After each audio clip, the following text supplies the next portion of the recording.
Chapter 16. As August turned into September, the residents of Brentford stared from their open windows and marvelled at the endless sunshine. Norman tapped at his thermometer and noticed to his despair that it was up another 2 degrees. "It's the end of the world for certain," he said, for the umpteenth time. "I am working at present on an escape ship," he told OMalley. "I am not going to be caught napping when the continents begin to break up." "I wish you luck," replied OMalley. "I notice that there are no new fine arts publications on your racks. Business is full enough of late." "Oh," said John, "must be the heat." "I hear," said Norman, "that the rise in temperatures have started something of a religious revival hereabouts." "Oh," said OMalley, thumbing through a dog-eared copy of Latex Babes. "The Church of the Second Coming or such like. Seems to be taking the lady's fancy, although," and here Norman's thoughts drifted back to his own bitter experiences as a married man, "no one can ever expect much common sense from some women." John's eyes rested upon the full-colour photograph of a voluptuous young female in leather corsets and thigh boots, wielding a riding crop. "They have their uses," he said lecherously. "Can I borrow this magazine?" "No," said Norman. "And where is this Church of the Second Coming, then?" "I've no idea," said Norman. "News of it apparently travels by word of mouth. Ladies of question have been loud in their praises for the place, but reticent about its location." "Oh," said John. "I'll bring this back in half an hour." "No," said Norman. "It is well known that you photostat them at the library and sell the copies in the Swan." "Merely satisfying a need," said John. "Your prices are too high." "Get out of my shop," said Norman, brandishing a lemonade bottle. OMalley made a rapid and undignified departure. As he tramped up the Ealing Road towards the Flying Swan, John's thoughts turned back towards the Church of the Second Coming. Hard times always brought out the religion in people, and this long hot summer with its rationed water and rising temperatures was enough to set the nervous and susceptible laying it towards the nearest church. There was a good deal of money to be had in that game, and after all, one was serving the community by fulfilling a need. Any rewards could be said to be of a just nature. It was a thought, and not a bad one. By the time he reached the Flying Swan, his mind was made up. He would seek out the Church of the Second Coming and insinuate himself into a position of responsibility. He would gain respect and prestige, might even become a pillar of the community. Yes, OMalley could feel the call of Mother Church. He was by now completely certain that he had a true vocation. He pushed wide the saloon bar door and entered the Flying Swan. "Good save all here," he said, "and mind a pint of large, please, Neville." The part-time barman did the business and counted OMalley's coinage into his hand. "It's gone up another penny," he told the Irishman. OMalley smiled pleasantly and produced the coin. "How are things with your good self, Barlord?" he said. "It's another beautiful day, is it not?" "It is not. Makes one feel good to be alive." "It does not. God in his heaven and all is right." "Turn it in, OMalley." "Just remarking upon the splendours of creation." "I'll do it elsewhere." OMalley removed himself to a side table, where old Pete sat leaning upon his stick, his dog Chips belly up before him. "Good day to you, Pete," said John, seating himself. "It is another beautiful day, is it not? I thank God to be alive." Old Pete spat in the direction of the cuspidor, with the last relic of cowboy night having been retained owing to its overwhelming popularity. "You should take to the wearing of a hat, OMalley," said he. "The harsh sun has befuddled your brain. I have an old humbug I might sell you." "God is in his heaven," said OMalley. Pete was lining up for another shot at the cuspidor. "A pox on God," said the surly old bastard. It was clear, thought OMalley, that the joys of the Church of the Second Coming had not yet made themselves manifest to the bar staff and patron of the Flying Swan. A more direct approach was in order. "Don't you ever go to church, Pete?" he inquired. "Never," said the ancient. "I have a straw boater if you don't fancy the Homburg." "Listen," said OMalley, who was rapidly losing his patience. "Just because I feel the need to extol the glories of God for once doesn't follow that I'm heading for a padded cell in St. Bernard's." "Glories of God," said Pete in a sarcastic tone. "You are an ungodly womanizer, OMalley, with about as much religious inclination as young Chips here." "Ah," said OMalley, "that may have once been true, but I've seen the light, and I am mending my ways." "I have a very inexpensive cloth cap I might let you have." "I don't want a bloody cloth cap." "Go down to Father Moity's then." No, said O'Malley. I need to find a church of a new denomination, one which would offer an honest God-fearing man a chance to be at peace with himself and his Maker. Young Chips made one of those unholy noises he was noted for, and his elderly master chuckled maliciously. I can see I'm wasting my time here, said John. A seeker after truth 'tis not welcome hereabouts. A prophet is without honour in his own land, so he is. Listen, said old Pete. If you really feel the need for something a bit different in the religious line, why don't you go down to the Church of the Second Coming? I have a rare old times down there. O'Malley pricked up his ears. All this waste of breath, and he might just as well have asked the old fellow straight out. Church of the Second Coming, said he. I don't think I've heard of that one. Well, all I know is that two old dears were talking about the place in the supermarket. Seems there's some sort of new Messiah fellow started up in business, very popular with the ladies he is. And where is this church to be found? Search me, said old Pete. I didn't overhear that. What O'Malley said next was a phrase in Gaelic which his father had taught him when he was still a lad for use against the Black and Tans. And you, said old Peter's Chips, set about the Irishman's trouser bottoms. He might not have had much religious inclination, that dog, but he did speak fluent Gaelic. O'Malley shook the mutt free from his ankles and finished his drink at the bar. He began to understand how saints came to get martyred. It wasn't all tea and crumpets with the vicar, this getting into the church. And then a pleasant thought struck him. Amongst the many ladies of his acquaintance there must surely be one who had taken up within the new church, and even if there wasn't, it would be a pleasure finding out. O'Malley took out his little black book and thumbed at the pages. Where to start? A for Archroy's missus. He'd pay her a visit that very night. Another point, please, devil, said the Irishman jovially. And to hell with the extra penny. Archroy stood in his back garden, gazing up at the colossal mesh-covered construction which all but engulfed the entire yard. The deafening chatter of 1,000 gaily-coloured birds filled his ears. Archroy's worst fears had been realised that very morning when the dreaded lorry had arrived, bearing the exotic cargo which now flapped and twittered before him. He had never seen birds quite like them before, nor had he seen such a lorry, black as death and seemingly without windows. And the driver... Archroy shuddered. Where did his wife meet these people? There must be 1,000 of them in there, thought Archroy, peering into the cage. The din was appalling. The neighbours weren't going to like this one. Mrs. Murdoch appeared at the garden fence, a bundle of limp washing in her arms and a clothes peg in her mouth. Lovely, aren't they? She mumbled. Just what this neighbourhood needs to brighten it up. You like them? Archroy shouted. Mrs. M nodded enthusiastically. Them's lovely. Archroy shook his head in wonder. The whole neighbourhood was going mad. It must be the heat. I'll bring them out some breadcrumbs, said Mrs. Murdoch, oblivious to the row. They'll like them. Better tell the bakery to staff up its night shift then, muttered Archroy. What did they eat? He leant forward upon the mesh and squinted at the mass of fluttering feathers.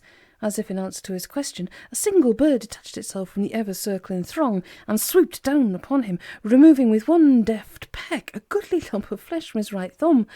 "Damn you!" shrieked Archroy, drawing back in anguish. Blood flowed from the wound, and through it he could glimpse the ivory whiteness of exposed bone. "Oh, my God!" wailed Archroy, coming over faint. "Oh, my God!" He staggered back into the kitchen and bound the gory thumb with a length of dishcloth. The thumb throbbed like a good 'un. It was definitely a casualty department job. Archroy's mind, alert to the slings and arrows of outrageous fortune which constantly assailed him, could see it all in advance. Brentonians savaged by Budgie. The lads at the wiper works were at a field day. Archroy groaned in a manner that he had come to perfect of late. Blood began to ooze through the makeshift bandage. Archroy tottered off in the direction of the cottage hospital. He had no sooner turned the corner into Sprite Street, leaving behind him only the kind of trail that bloodhounds love so dearly, when John O'Malley appeared pedalling slowly from the direction of the Ealing Road. He dismounted from his iron stallion and leant marchant against Archroy's fence. With a beaming smile upon his face, he strode up the short garden path and rapped on Archroy's gaily-coloured front door. "Hello!" he called through the letterbox. All was silent within, but for a brief rattling flutter suggestive of a Venetian blind being noisily and rapidly drawn up. "Hello!" called O'Malley again. "Anybody home?" Clearly there was not. "We'll just have a look round the back," said John loudly to the deserted street. "He may be asleep in his deck chair." O'Malley stealthily edged his way along the side of the house and tested the garden door. It swung soundlessly upon its oiled hinge to reveal the mighty mesh-covered structure. "By the light of the burning martyrs," said John. The cage was partly lost in the shadow of the house and appeared to be empty. OMalley prodded at the wire mesh. It was solidly constructed. Surely no flock of budgies merited such security. The door was solidly framed in angle iron and triple bolted. OMalley slid the first bolt back. Couldn't hurt to have a swift shufty within. The second bolt shot back with a metallic clang. OMalley looked furtively about the gardens. Mrs. Murdoch's washing hung in a sullen line, dripping onto the dust, but there was no sign of any human onlookers. The third bolt went away of its fellows, and OMalley swung the cage door slowly open. There was not a sound but for the tiny muted explosions of the drips. John stepped nimbly into the cage and peered up into the shadows, and all was silent. Without a second's warning, a vast, multicoloured mass of squawking violence descended upon him. He was engulfed by a screaming, tearing oblivion of claws and beaks. Sharp, horny bills tore at his tweeds and sank greedily into his flesh. OMalley howled in pain and battered away the wildly flapping horde which bore down upon him. He tore his jacket up over his head and blindly fought his way back to the door of the cage, the demonic creatures ripping at his shirt tails and sinking their razor-sharp beaks remorselessly into him. With a superhuman effort born from his infinite reserve of self-preservative energy, OMalley threw himself through the door, driving it closed behind him and flinging one of the bolts to. He sank to his knees before the cage door, blood flowing from countless wounds. His treasured tweed suit was in ribbons, and he clutched between his fingers tufts of his own hair. Bitterly he looked back towards his tormentors, but the feathered fiends had withdrawn once more to their lofty perches high in the shadows. Nothing remained to signify their presence but a few prettily coloured feathers on the cage floor. OMalley set a painful course for his rooms. His suit was in such exquisite ruin there was no hope of restoration. His face had the appearance of one recently engaged in a pitch battle with a rampaging lawnmower. "Foul-feathered bastards," said John through clenched teeth. He ran a tender hand over his scalp and felt to his horror several large bald patches. "Feathering their bloody nest with my bayonet." He looked down at his hands as he steered Marchant somewhat erratically towards its destination. They were a mass of tiny V-shaped wounds. "Carnivorous canaries! What a carve-up!" Archroy would pay dearly for this. An hour later, OMalley lay soaking in his bathtub, the water a nasty pink colour. He had affixed small strips of toilet paper to the cuts on his face and made some attempt to comb his hair forward and up into an extraordinary quiff to cover his bald patches. He drank frequently from a bottle of old snake belly and swore between sips. "We will set traps upon the allotment," he said, "and catch the monster moggy, and then let's see how these flying piranhas like that up their perches." When the bottle was finished, OMalley felt a little better, but there was still the matter of his suit.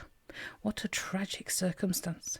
The remnants of his favourite tweeds hung upon the bathroom door. He had never seen anything so absolutely destroyed. 15 years of constant wear had hardly impinged upon the hardy fabric, but 5 or so short seconds in that cage of fluttering death had reduced it to ribbons.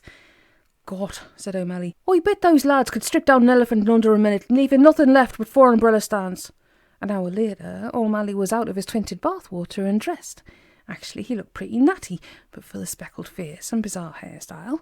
He'd found a pair of cricketer's white flannels, a fair owl jumper, and a clean cotton shirt. This had evidently been a Christmas present, as it was wrapped in green paper decorated with holly and foolish fat Santas. As to footwear, the winged attackers having even played havoc with his hobnails, he chose a rather dapper pair of black patent dancing pumps he'd borrowed from Pooley for some unremembered social function. He slung an old silk cravat about his neck and fastened it with a flourish. Presently the clock struck 7, and OMalley wondered whether it might be worth chancing his arm for a swift pedal around to Archroy's. If the bewigged one was there, he could always think up some excuse for his visit. But if Archroy's insatiable better half was home, then he should at least be able to charm his way into a bit of compensation for the afternoon's tragic events. Archroy, as it happened, was not on the night shift. He had suffered the horrors of a tetanus injection administered at the sneaky end by a sadistic nurse, and had received 14 stitches in his thumb. The thumb was now liberally swathed in bandages and hidden within the overlarge folds of an impressive-looking sling. This sling now rested upon the bar of the Flying Swan. "Caught it in the lathe," he told Neville, but the part-time barman suspected otherwise. "Honest," insisted Archroy. "Then he took my arm off." "Looks pretty bad," said Jim Pooley. "You'll be in for compensation." "Could be hundreds," said old Pete. "Thousands," said Neville. "You'll be rich." "Mine to buy it then," said Pooley. "And mine," said old Pete. Archroy bought another round, there being little else he could do. "Cut yourself shaving, John?" said Archroy's wife as she answered the unexpected knock. "In my eagerness to look my best for you, my dear." "I like the strides." "They are all the rage in Carnaby Street." O'Malley was ushered hastily into the front room, where Archroy's wife pulled the curtains. "And who might this be?" O'Malley's eyes had been drawn to a fine oil painting which hung above the fireplace in an ornate gilded frame, looking strangely out of place amid pink draylon and mock veneer. It was a portrait of a stern yet imposing figure of indeterminate years, clad in crimson robes and sporting what appeared to be a skull cap. "Looks very valuable."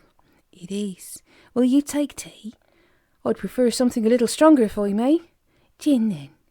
"Absolutely." Archroy's wife poured 2 large gins and joined O'Malley upon the quilted pink sofa facing the portrait. O'Malley found it hard to draw away his eyes as he received his drink. "There is something familiar about that painting," he said, "but I couldn't quite put my finger on it." "It was a present," said Archroy's wife pleasantly. "Drink up, John. Here's a toast to the future. Auspicia melioris scevi." O'Malley raised his glass, and from the corner of his eye noticed that Archroy's wife held hers towards the portrait, as if in salute. "Surely that is Latin, is it not?" "It is," said Archroy's wife innocently. "I think it's just a toast or something. Don't know where I heard it." "It's not important," said John, sipping his gin. "In vino veritas," thought he. "Shall we have one more?" he said, springing to his feet. As O'Malley decanted 2 large gins into the dainty glasses, he had a definite feeling he was being watched. Not by Archroy's wife, who sat demurely drawing her skirt up above her knees, but by some alien presence which lurked unseen. It was a most uncomfortable feeling, and one which O'Malley threw off only with difficulty. He returned to the sofa, bearing the drinks, his a single and hers a triple. "To us," he said. "Ab aeterno, ab ante, ab antique," said Archroy's missus. "Down the hatch," said John. After 3 more ill-proportioned tiffles, Archroy's wife began to warm to her unexpected guest in the passionate manner O'Malley had come to appreciate. "Shall we go upstairs?" he asked, as the lady of the house began to nibble at his ear and fumble with his fair isle. "Let's do it here," she purred. "What, in your new 3-piece? Why not?" O'Malley kicked off his black patents with practised ease and divested himself of his cricket whites. "Been shaving your legs as well?" said Archroy's wife, noticing the bloody scars about O'Malley's ankles. "Caught myself in the briar patch." The pink sofa was solidly constructed and well padded with the finest form rubber. It stood the assault upon it uncomplainingly, but something was wrong. O'Malley felt himself unable to perform with his usual style and finesse. The spark just wasn't there. Archroy's wife noticed it almost at once. "Come on, man," she cried. "Up and at it." O'Malley sat upright. "Someone's watching us," he said. "I can feel ice burning into me." "Nonsense. There's nobody here but us." O'Malley made another attempt, but it was useless. "It's that picture," he said in sudden realisation. "Can't you feel it?" "I can't feel anything, that's the trouble."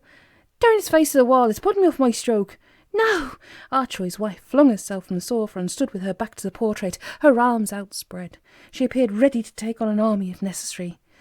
"Steady on," said O'Malley. "I am sorry if I've offended you. Hang a dishcloth over it then. I won't touch it." "Hang a dishcloth over him? Don't be a fool." O'Malley was hurriedly donning his trousers. There was something very wrong here. Archroy's wife looked completely out of her head, and it wasn't just the gin. The woman's possessed, he told himself. "Oh, damn, he had both feet down the same trouser leg." He toppled to the floor in a struggling heap. The woman came forward and stood over him, laughing hysterically. "You are useless," she taunted. "You limp fish, you can't do it." "I have a prior appointment," spluttered John, trying to extricate his tangled feet. "I must be off about my business." "You're not a man," the mad woman continued. "He is the only man in Brentford, the only man in the world." "Who is?" O'Malley ceased his vain struggling a moment. All this had the quality of mysterious intrigue. Even though he was an obvious disadvantage at the feet of a raving lunatic, he would never forgive himself if he missed the opportunity to find out what was going on. "Who was he?" He is the born again, the second born. He." The woman turned away from O'Malley and fell to her knees before the portrait. O'Malley hastily adjusted his legwear and rose shakily to his feet. Clutching his patent shoes, he made for the door. He no longer craved an explanation. All he craved was large double and the comparative sanity of the flying swan. Phrases of broken Latins poured from the mouth of the kneeling woman, and O'Malley bled.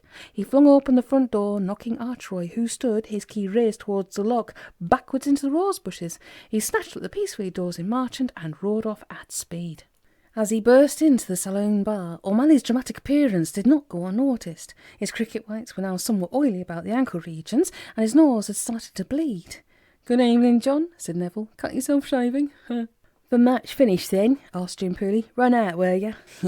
"What change your mind about that?" sniggered old Pete, who apparently had not shifted his position since lunchtime. "A very large Scotch," said John, ignoring the ribaldry. "John?" Pooley said in a voice of concern. "John, what has happened? Are we at war?" O'Malley shook his head vigorously. "Oh no," said he, "not war." He shot the large Scotch down in one go. "What then? Have you sighted the vanguard of the extraterrestrial strike force?" "Not those lads." "What then? Out with it." "Look at me," said O'Malley. "What do you see?" Jim Pooley stood back, fingering his chin thoughtfully. He scrutinised the trembling Irishman. "I give up," said Jim at length. "Tell me." O'Malley drew his breath and said, "I am a man most sorely put upon." "So it would appear, but why the fancy dress? He's not cricketer's night at Jack Lane's by any chance?" "Ha, ha, ha," said John in a voice oddly lacking in humour. He ordered another large Scotch, and Pooley, who by now was in truth genuinely concerned at his best friend's grave demeanour, actually paid for it. He led the shaken Irishman away from the chuckling throng, and the two seated themselves in a shadowy corner. "I have seen death today," said O'Malley in a low and deadly tone, "and like a fool, I went back for a second helping." "That would seem an ill-considered move upon your part." John peered into his double and then turned his eyes towards his old friend. "I will tell you all, but this must go no further." Inside, Pooley groaned dismally. He'd become a man of late for whom the shared confidence spelt nothing but doom and desolation. "Go ahead, then," he said in a toneless voice. O'Malley told his tale, omitting nothing, even his intention towards Archroy's wife. At first Pooley was simply stunned to hear such a candid confession of his colleague's guilty deeds, but as the tale wore on and O'Malley spoke of the Church of the Second Coming and of the sinister portrait and the Latin babblings, his blood ran cold.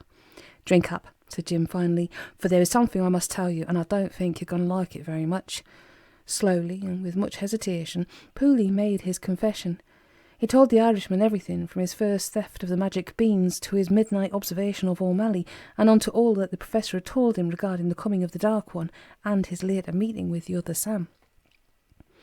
O'Malley sat throughout it all, his mouth hanging open and his glass never quite reaching his lips. When finally he found his voice, it was hollow and choked. "Old friend," said he, "we are in big trouble." Pooley nodded. "The biggest," he said. "We'd better go to the professor." "I agree," said O'Malley, "but we'd better have one or two more of these before we go."